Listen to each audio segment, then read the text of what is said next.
जय हिंद एवरीवन। अभी एक न्यूज़ निकल के आ रही है कि फर्जी वर्दी मिल रही है 2,70,000 2.5 लाख में।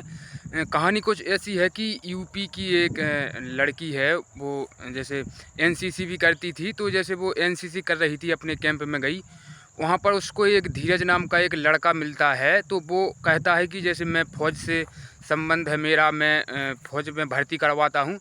तो उसने जैसे वो नगमा नाम की लड़की थी, उससे संपर्क किया और उसने अपना नंबर भी दिया और उसने उसका भी नंबर ले लिया। उसने कहा कि मैं आपको सेना में भर्ती करवा दूँगा।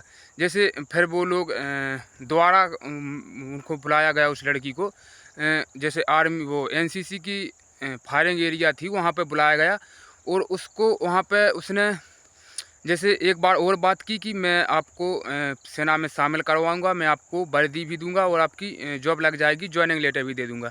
तो वहाँ पे उसकी एक बार और मुलाकात होती है।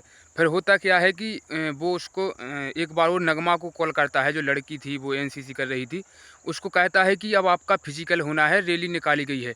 तो जैसे गोरखपुर में उसको बुलाया गया, यूपी के गोरखपुर में उसको बुलाया गया कि आपकी यहाँ पे रैली होनी है, फिजिकल होना है। तो जैसे वो नगमा लड़की वहाँ पे जाती है, तो उसको वहाँ पे वर्दी भी मिल जाती है और उसको कहा दिया जाता है कि जैसे आपका सिलेक्शन हो गया है, अब आपको जॉइनिंग लेटर मिलना बाकी है। तो उसको वहाँ से वर्दी मिल जाती है और फिर वो वर्दी पहन के घर आ जाती है।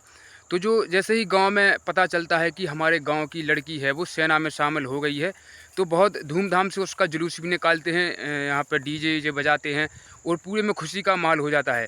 लेकिन फिर जब बाद में पता ही चलने वाला था, तो फिर एक बार वो नगमा को कॉल आता है कि आपको जैसे राजस्थान में जाना है, वहाँ पे पुष्कर में वो जो धीरज कुमार था, उसने कहा कि आपको राजस्थान जाना है, वहाँ पे सीओ साहब रहते हैं, वहाँ पे अब आपको जॉइनिंग लेटर मिलना बाकी है।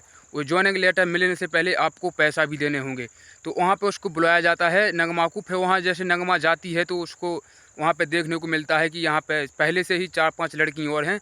वो फर्जी थे, जो वो अपने आप को सेना में होने का दावा करते थे कि मैं सेना में हूँ, मैं भर्ती करवाता हूँ। वहाँ पे भी उसको 2-3 मिले। लेकिन वहाँ पे जब उसको पता चला कि ये सब फर्जी हो रहा है, तो उसने फिर पुलिस से कंप्लेन की और वहाँ पे कोई सीओ मीओ नहीं मिला, सब लोकल फर्जी ही थे। उसके जैसे पैसे भी उसके 2,70,000 दिए चले गए और उसको जॉइनिंग लेटर एक फर्जी टाइप का बना के दे दिया। फिर उसने पुलिस को कंप्लेन भी कर दी और उनके खिलाफ एफआईआर भी हो गया।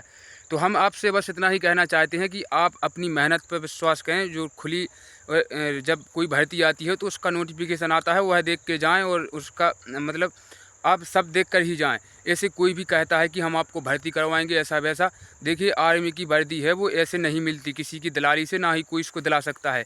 आर्मी क्या कोई भी जैसे वर्दी हो या कोई भी नौकरी ऐसी नहीं मिलती है, आपको मेहनत से ही मिलेगी। तो आपसे हम बस इतना ही कहना चाहते हैं कि आप इस फर्जीवाड़े से बचें और अपनी मेहनत पर विश्वास रखें। और बाकी जैसे आप सही जानकारी देखकर ही भर्ती देखने जाएँ।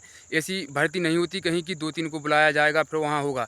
तो आपसे बस यही कहना चाहते हैं कि आप अपने खुद की मेहनत पे विश्वास करें और ना ही किसी के बहकावे में आएँ और ना ही किसी को पैसा देकर भर्ती होने का सपना देखें। वरना जैसे 2 पल की खुशी के लिए आपको फिर जीवन भर दुःख मिलेगा और फिर आप जो बेइज़्ज़त होगे वो बात अलग है। तो आपको अपने जैसे मेहनत पर विश्वास करना है और इन लोगों से बचना है। बाकी आप चैनल को सब्सक्राइब ज़रूर कर लेना, क्योंकि जैसे कोई भर्ती-वर्ती से संबंधित जानकारी है, मैं इस चैनल पे देता रहता हूँ। चलो मिलते हैं नेक्स्ट वीडियो में। जय हिंद, वंदे मातरम।